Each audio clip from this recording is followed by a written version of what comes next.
قل ان کان آباؤکم وابناؤکم واخوانکم وازواجکم وعشیرتکم واموال اقترفتموها وتجارۃ تخشون کسادها ومساکن ترضونها احب الیکم من اللہ ورسولہ وجہاد فی سبیلہ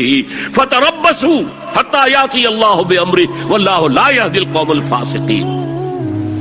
اے نبی ان کے کان کھول دیجئے، اچھی طرح سنا دیجئے کہ اے لوگو،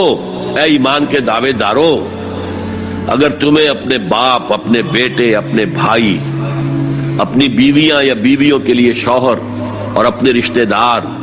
اور اپنے وہ مال جو بڑی محنت سے کما کر کھتے بھرے ہوئے ہیں اور اپنی وہ تجارت جس کی کساد بازاری کا تمہیں اندیشہ رہتا ہے مندہ نہ ہو جائے، اور اپنے وہ محل، اپنی حویلیاں جو تم نے تعمیر کی ہیں اور بہت تمہیں محبوب ہیں،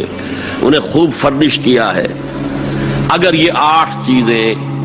محبوب تر ہیں اللہ سے اور اللہ کے رسول سے اور اللہ کی راہ میں جہاد سے، تو جاؤ دفعہ ہو جاؤ، وہاں بیٹھ کر انتظار کرو یہاں تک کہ اللہ اپنا فیصلہ سنا دے، اور اللہ ایسے فاسقوں کو کبھی ہدایت نہیں دے گا۔